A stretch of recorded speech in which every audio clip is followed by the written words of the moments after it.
Alors pour ce qui est des différentes versions de Mohammed Abdul-Wahhab rahimahullah, il faut savoir plusieurs choses. La première, c'est que je ne mets pas l'hypothèse que Mohammed Abdul-Wahhab rahimahullah, il épouse l'opinion qui a été reprise par son fils Abdullah. Et c'est la raison pour laquelle j'ai émis l'hypothèse que la position de Mohammed Abdul-Wahhab, elle s'est de savants de la Dawa, elle s'est durcie. Et on pourrait penser que cette position elle s'est durcie au bout de la deuxième ou troisième génération, mais en fait dès la mort de l'imam, avec son fils Abdallah, eh bien il y a cette opinion du manzila bayna manzilatayn. Ça c'est la première chose. Donc il y a l'hypothèse, aussi faible soit-elle, il y a l'hypothèse que Mohammed Abdul-Wahhab rahimahullah, il épouse cette opinion qui sera reprise par son fils. Donc le fait que son fils reprenne cette opinion, Abdallah et Abdallah Mohammed, qui reprennent les deux cette opinion, eh bien ça renforcerait l'idée que Mohammed Abdullah rahimahullah, il épouse cette opinion. Ça c'est la première chose. La seconde chose, c'est qu'il y a d'autres éléments, notamment les autres formules de la même citation, et d'autres éléments dans le discours de Mohammed Abdul-Wahhab, qui laisse à supposer que lui-même, il voyait l'Oud Bilja dans le Sheikh al-Akbar, surtout que Mohammed Abdul-Wahhab, eh bien, il rejoint sur de nombreux aspects de son discours le discours d'Ibn Taymiyyah, et cela, je l'ai déjà démontré. Mais en même temps, Ibn Taymiyyah, il n'est pas la seule référence de Mohammed Abdul-Wahhab en matière de takfir. Et on sent l'influence éventuellement du néo-hanbalisme, donc à partir du 5e, 6e siècle, de l'Hégire, où il y a eu une espèce d'immobilisme, de figisme au sein des quatre écoles. Je ne vais pas développer la chose ici. Et nous sommes dans une période de post-traumatique, donc à la suite des croisades et des invasions mongoles, qui a provoqué cet immobilisme. Et éventuellement, même si ça a commencé, même si ces balbutiements commencent beaucoup plus tôt dans le madhab hanbali, un durcissement des positions en matière de takfir, donc une espèce d'exclusivisme auquel n'a pas échappé les quatre écoles, mais ici je parle en particulier dans le madhab hanbali, et notamment la position qui a rendu l'abandon de la prière, je dis ça entre guillemets sous réserve de vérifier avec précision, ce que je n'ai pas fait, de l'abandon de la prière, elle est le fait d'en avoir fait la position ou l'avis ou l'opinion officielle du madhab hanbali, eh bien il démontre cet aspect anthropologique et psychologique en vogue dans toutes les écoles, notamment dans l'école hanbalite, et qui s'est manifesté notamment dans la question du Tarek Salat, l'abandon de la prière. Et donc les néo-hanbalites, ils adoptent ces opinions, et cette opinion, elle s'est vulgarisée au sein de l'école canonique, si bien qu'elle est devenue l'opinion officielle, en sachant que, comme l'a noté Cheikh Al-Albani rahimahullah, eh bien il y a, et d'ailleurs comme l'a noté également Cheikh Ibn Taymiyyah, il y a l'autre opinion qui ne kafir pas l'abandon de la prière. Et d'ailleurs Mohammed Abdul-Wahhab, là où il rejoint Ibn Taymiyyah, contrairement aux néo-hanbalites, donc ici c'est une réfutation aux néo-hanbalites, qui considèrent que Mohammed Abdul-Wahhab est un takfiri kharijite, c'est que pour ce qui est de l'abandon de la prière, Mohammed Abdul-Wahhab rahimahullah, il dit qu'il ne kafar pas Tariq Salat, ou qu'il ne kafar, ou qu'il n'excommunie, le terme n'est pas bon, ou qu'il n'exclut de la religion que sur la base de l'attestation de foi et sans tenir compte des autres éléments des piliers de l'islam que sont la prière, la zakat, le hajj et le siyam. Et donc ce point réfute les néo-hanbalites qui assimilent Mohammed Abdul-Wahhab un kharijite, et sous prétexte notamment qu'il ne serait pas en phase avec ou qu'il n'aurait pas qu'il ne s'inscrit pas dans une tradition, dans une transmission par le biais de l'école hanbalite. Donc cette opinion elle est biaisée. Mohamed Abdul Wahhab, il est bien d'obédience hanbalite. Son père était son père et son grand-père, au même titre que pour Ibn Taymiyyah, il était le qadi hanbalite de l'endroit où vivait Mohamed Al-Wahhab, en l'occurrence à Al-Yaina. Et ses propres chirs à Mohamed Abdul Wahhab, eh bien, ils étaient des hanbalites. L'un d'eux, je n'ai pas son nom en tête, il était l'élève de la grande référence hanbalite, l'auteur de Ars al-Mukhtasarat, qui est bien sûr qui est originaire de Damas, et qui lui-même était hanbalite. Parmi les chirs de Mohamed Abdul Wahhab, il y avait un dénommé Fayrouz, je ne sais pas comment l'énoncer ou l'épeler. Et ce même Fayrouz, il est le père d'un des détracteurs de Mohamed Abdul Wahhab, rahimallah. Donc, lorsqu'on met en avant la position de ce Ibn Fayrouz, le fils, qui condamne Mohamed Abdul Wahhab pour justifier que Mohamed Abdul Wahhab il est un kharijite et qu'il n'est pas inscrit au sein de la transmission hanbalite, eh bien c'est biaisé si on sait que son père lui-même, qui est d'obédience hanbalite, était le cheikh de Mohamed Abdul Wahhab. Donc il y a d'autres exemples, mais ici c'est juste pour citer un exemple. Et donc pour ce qui est de l'abandon de la prière, alors que Mohamed Abdul Wahhab est considéré comme un kharijite, eh bien il reprend la seconde position de l'imam Ahmed, qui est celle qui a été mise en avant par Ibn Taymiyyah rahimahullah, et qui est celle qui a épousé Mohamed Abdul Wahhab, ce qui montre que sous certains aspects dans les questions du takfir, eh bien Mohamed ibn Abdul Wahhab, il est en phase avec Ibn Taymiyyah. Ça c'est ce second point que je voulais évoquer. Et le troisième point, c'est qu'il arrive à Mohamed Abdul Wahhab d'être en phase avec ce néo-hanbalisme et ce durcissement dans le takfir. Mais non pas parce qu'il est kharijite, parce que justement, contrairement aux allégations des néo-hanbalites, eh bien, il s'inscrit dans la tradition hanbalite qui, elle, a connu un immobilisme, comme j'ai expliqué, et qui s'est réfugiée dans cet exclusivisme néo-hanbalite. Ou en matière de fiqh, ou chez les légistes tardifs, on va dire ça comme ça, hanbalites. Et à partir du 5e siècle, il y a une scission au sein des hanbalites à la suite de la fitna de Qushayri, j'ai déjà parlé, à la suite de la cabale de Qushayri. Et il y a eu deux grandes branches qui sont issues de cette scission. Il y a les hanbalites qui sont restés dans le giron traditionnaliste, donc on peut citer notamment Ibn Qudama, et il y a ce que je nomme les néo-hanbalites qui ont été imprégnés par le kalem et qui ont en vue de conjuguer entre le hanbalisme traditionnel et le néo-hanbalisme ou l'influence de la théologie spéculative, eh bien ils se sont orientés vers le tafwid. C'est une forme de conciliation et bien sûr qui est empreinte de démagogie. Et bien paradoxalement, Mohamed Abdul Wahhab, il prend en porte-à-faux cette école néo-hanbalite dans la question des tariq salat, mais il est en phase avec le hanbalisme traditionnel dans le domaine du credo et des noms attribués des vins, et bien sûr dans le domaine du culte. Et il est donc intéressant ici que ce même Mohamed Abdul Wahhab, qui est sous l'influence d'Ibn Taymiyyah dans de nombreux points du takfir,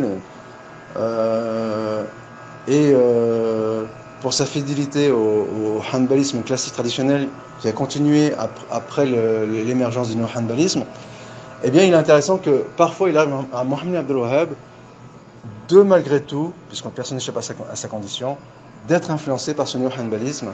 Et là, bien sûr, ce point, je le mets entre guillemets, enfin, entre parenthèses, sous réserve de vérification.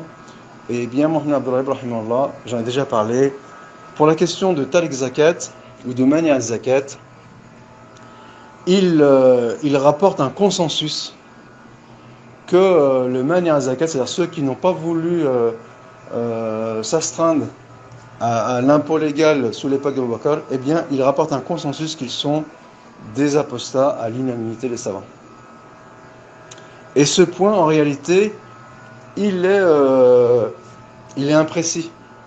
Puisque comme l'explique le même Shafi'i, et d'ailleurs c'est ce qu'a fait Hatim al-Auni, il l'a fait avec brio, malgré bien sûr, on va dire,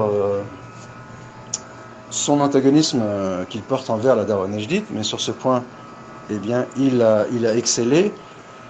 Il démontre que cette opinion, elle est imprécise, il en rapporte la preuve avec une autorité de référence, qui est l'imam Shafi'i, rahimahullah, et selon laquelle le mani al-zakat, il se divise en 3 catégories, et parmi elles, il y a la catégorie de musulmans désobéissants, quand bien même il fallait les combattre. Et d'ailleurs, lorsque l'on dit que pour Tariq Salat, celui qui s'entête à renier la prière sous la menace de l'épée, c'est l'indice de son istihlal, j'en ai déjà parlé. Je vais donner un autre exemple avec la zakat, mais en réalité, cet autre exemple avec la zakat, il serait valable selon l'opinion de Mohamed Abdel Wahhab, qui a été repris par la Dawa najdite, et notamment par des savants contemporains comme Cheikh Ben Baz, selon lequel les indices de l'istihlal, il y a le tariq salat, l'abandon de la prière sous la menace de l'épée, et aussi le mani al-zakat sous la menace d'une expédition punitive. Eh bien, en réalité, ici, la menace de l'expédition punitive, ce n'est pas un indice de l'istihlal. Pourquoi ? Parce que lorsque vous êtes menacé à titre individuel par une exécution, vous n'avez aucun échappatoire.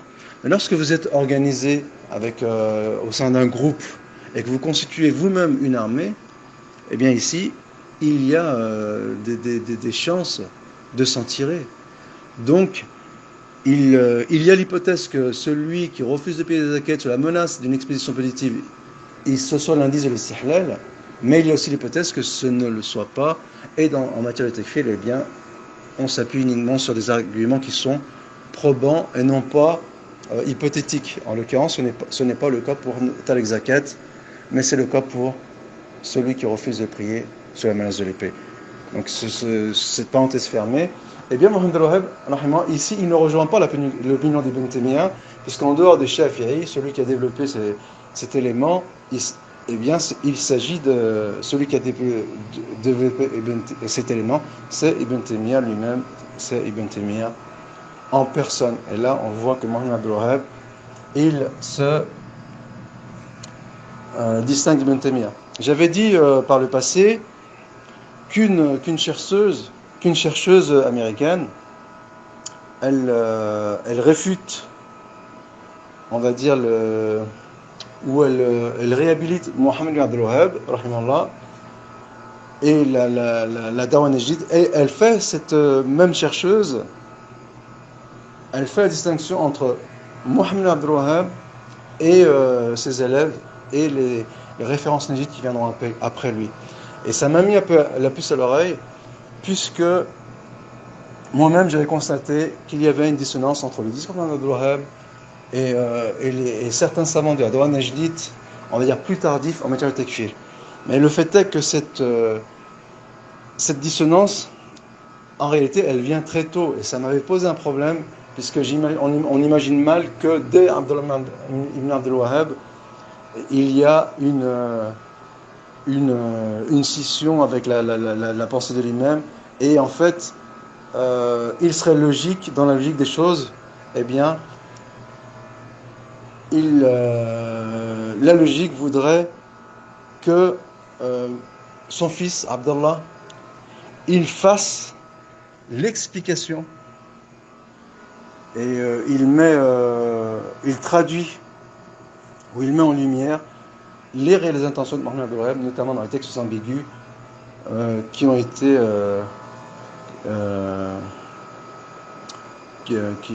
exposés ici dans la question.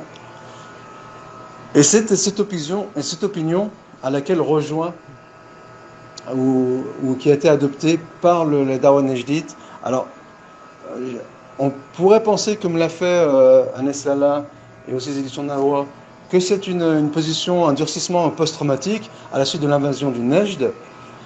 Et donc ils se sont repliés sur eux-mêmes derrière un exclusivisme. Mais le fait est que très tôt, cette opinion, eh bien, elle s'est imposée et dès la mort de l'imam avec son fils. Et les autres versions de la parole de Mohammedan dans laquelle il accorde circonstances atténuantes au culte des saints et des tombeaux, eh bien, elle justifierait ou elle serait en phase avec cette opinion de du fils Abdallah ibn Muhammad ibn Abdul Wahhab. Je ne vais pas entrer sur la comparaison avec l'imam Ahmed et son fils Abdallah. Une chose est sûre, c'est que Abdallah, le fils de l'imam Ahmed, il n'a pas l'érudition de son père. Et s'il y avait une dissonance entre son discours et celui de son père, cela ne justifie pas de tordre les textes du père pour les faire aller dans le sens du fils, sous prétexte que le fils connaît mieux les opinions du père. Cette approche, elle est biaisée, même si elle n'est pas entièrement biaisée. Sous certains aspects, elle est justifiable, mais au minimum, elle est imprécise. Et c'est la même chose pour le fils, pour le Mohammed Abdul Wahhab. Les opinions du fils ne justifient pas à expliquer celles du père, même si éventuellement elles apportent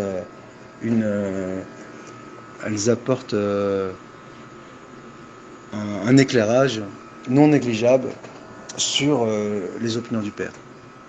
Et c'est ce qui m'a fait dire l'opinion d'Abdallah qu'il y avait dès le fils, dès Abdallah, une orientation nejdite qui est allée vers le durcissement. J'en ai amené des explications anthropologiques par le passé, je ne vais pas le refaire ici. Et c'est la raison pour laquelle j'ai fait un parallèle entre mes conclusions et les conclusions de cette chercheuse américaine. Non pas que cette chercheuse américaine, elle a influencé mes travaux. Et d'ailleurs, pour donner plus, pour éclaircir davantage ce point, qui mérite un éclairage, qui mérite un éclaircissement ou d'être éclairci, c'est que un néo-néjite, on va dire ça, un descendant de Mohammed Wahhab dans la personne de Shir Saleh al-Shir, qui, avant les années 2000, il épousait les questions nejdites, et il était ce que j'appelle un pro-tekfir, donc avec un penchant exclusiviste. J'ai envie de donner des raisons anthropologiques, je ne vais pas le refaire ici. En matière de Hubbi Manzalallah, en matière de l'abandon de la prière, et même si ici il y a des textes qui corroborent éventuellement ces positions, et en matière de Hud Biljah. Et donc, au même titre que Abdallah, le Cheikh Saleh al-Shir, il disait que celui qui fait du shirk, eh bien, il n'est ni mécréant, ni musulman. Il faisait la distinction entre ce qu'il nomme, entre le ism et le hukm. J'ai beaucoup parlé de ces éléments par le passé. Et plus récemment, donc c'est parmi les éléments qui ont conforté l'idée que dès le fils Abdallah, il y a une dissonance dans le discours entre le fils et le père, ou entre les autorités nejdites et le fondateur éponyme de la prédication nejdite. Aux alentours de 2005-2006, il y a un étudiant de l'université Jamiat al-Imam à Riyad qui a soutenu une thèse sur le tekfir,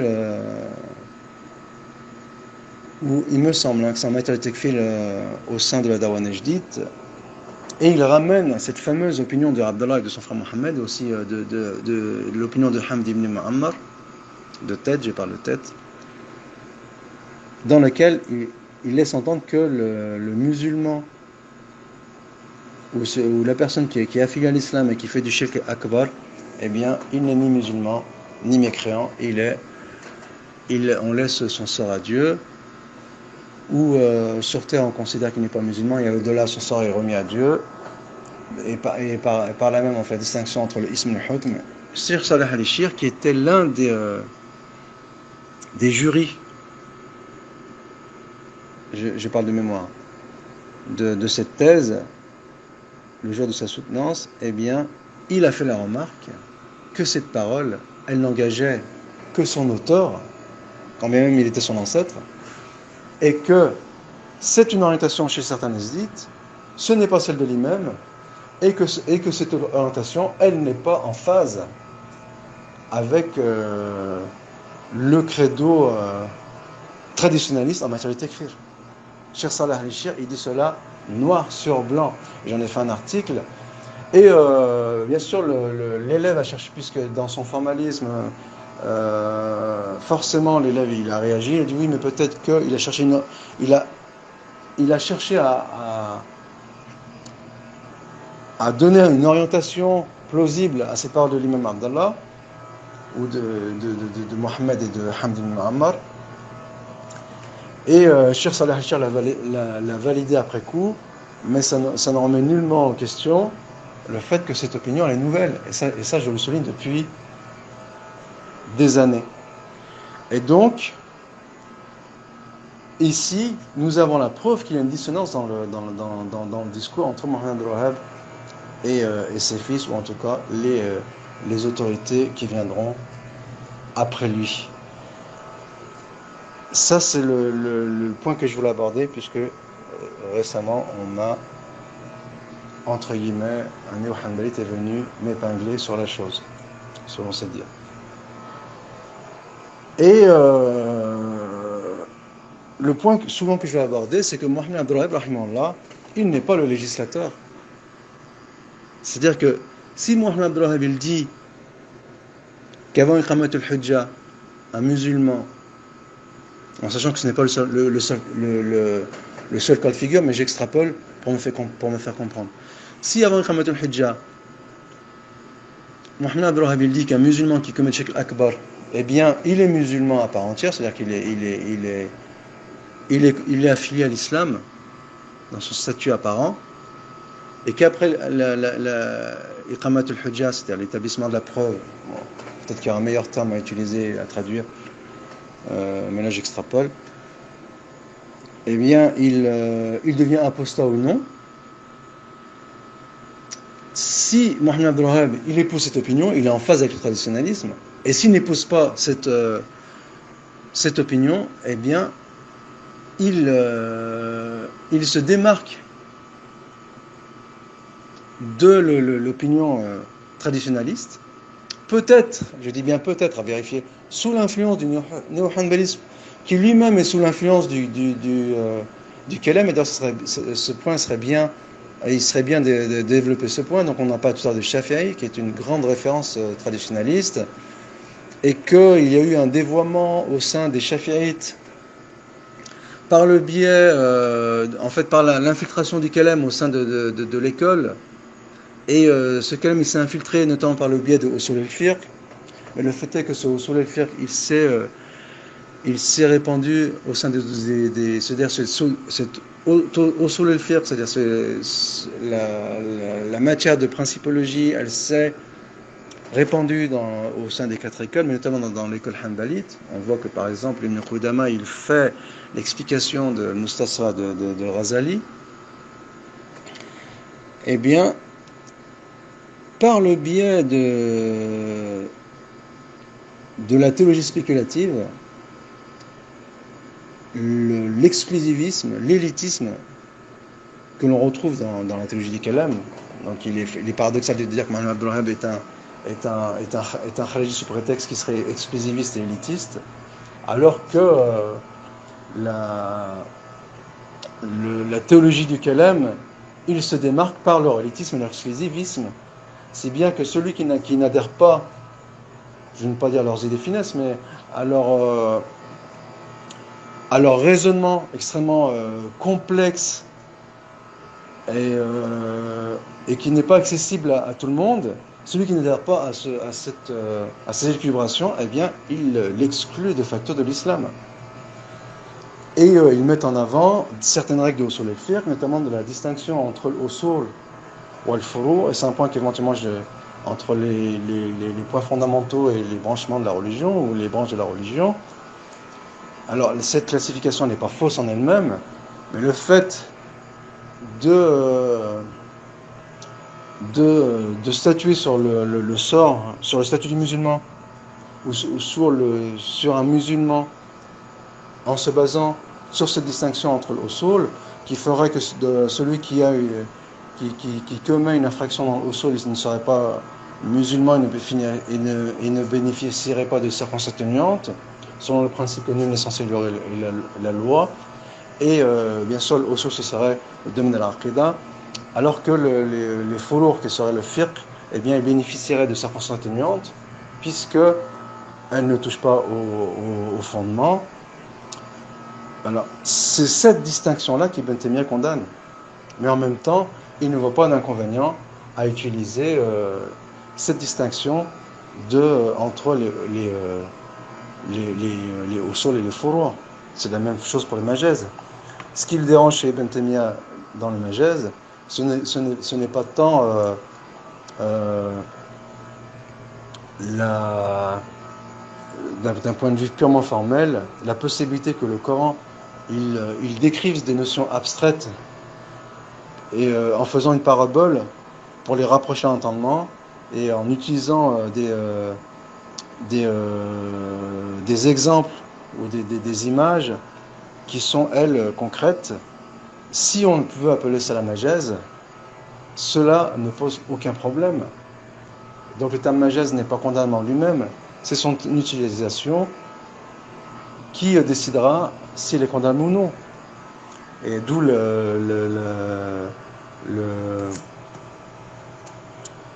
l'adage ليس العبرة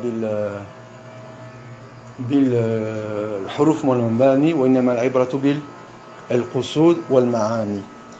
Et Ibn Taymiyyah, il rectifie cette vision, on va dire manichéenne ou binaire du tekfir, qui ferait une distinction entre les usul et les furu', et qui vouerait les mécréants ceux qui feraient qui auraient des ordres dans le furu'. Ibn Taymiyyah, il déconstruit cette approche dans plusieurs points, mais en même temps, il n'a rien contre cette classification lorsqu'elle est utilisée à bon usage, à bon escient. Et il ramène le vrai critère en matière de tekfir pour distinguer entre les questions que nul n'est censé ignorer, en sachant que dans ce que nul n'est censé ignorer, je disais récemment, il y a une dimension qui est invariable, une dimension qui est variable, et d'où la complexité du sujet, et une partie qui tolérerait éventuellement une errance ou une forme d'ignorance, et qui serait, selon Ibn Taymiyyah, kullu jaliyun min al-masail, ça rentre dans les usul, toutes les questions qui sont claires, et kullu jalilun min al-masail, ça rentre dans le furu', ce sont les questions qui sont subtiles. Et il n'y a pas de distinction entre ce qui relève du fiqh et ce qui relève de l'aqida. Donc il y a des questions de l'aqida qui sont jalilun, subtiles, et il y a des questions de fiqh qui sont jaliyun, claires. Et par rapport à cela, en fonction de variations, je veux le dire comme ça, de variations spatio-temporelles, d'évolution de contexte, eh bien, il y a une élasticité entre ce qui rentre dans le jalil et ce qui rentre dans le jali. Et en l'occurrence, puisque le ta'wil est une forme d'ignorance, l'interprétation erronée est une forme d'ignorance, eh bien, lorsque une interprétation erronée d'un point qui est clair de la religion, eh bien, il se répand au sein des musulmans. Eh bien, ce point clair, comme on l'a vu dans les noms attributs divins, il s'est passé exactement le phénomène dans le domaine du culte. Il ne devient plus Jaliyun, mais il devient Jalil. Et c'est la raison pour laquelle Ibn Taymiyyah, il accorde des circonstances atténuantes aux adorateurs des saints. Ce sont des points, bien sûr, que je développe par le passé. Et en cela, de deux choses l'une. Soit Muhammad Rahimahullah, il rejoint Ibn Taymiyyah sur ce point, en sachant que, je l'ai expliqué, il peut éventuellement aussi rejoindre les néo-hanbalites sur d'autres points de la Aqidah et du Takfir. Eh bien, c'est tant mieux pour Muhammad Abdul Wahhab, rahimahullah. Et bien sûr, ça mettrait encore plus en valeur son savoir et son érudition.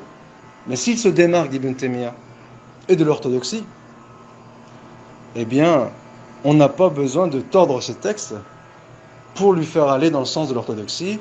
Il suffit de dire qu'ici il n'est pas en phase avec l'orthodoxie, et c'est un ijtihad de sa part, et on peut démontrer par là même, et je l'ai déjà fait, en quoi il se distingue sur ce point des kharijites, quand bien même sa position elle serait nouvelle, et quand bien même elle serait en phase avec les kharijites qui ne font pas de distinction entre le hukm al-mutlaq et le hukm al-mu'ayyan. J'en ai parlé par le passé et je ne reviendrai pas dessus. Wallahu al-musta'an wa alayhi at-tuklan.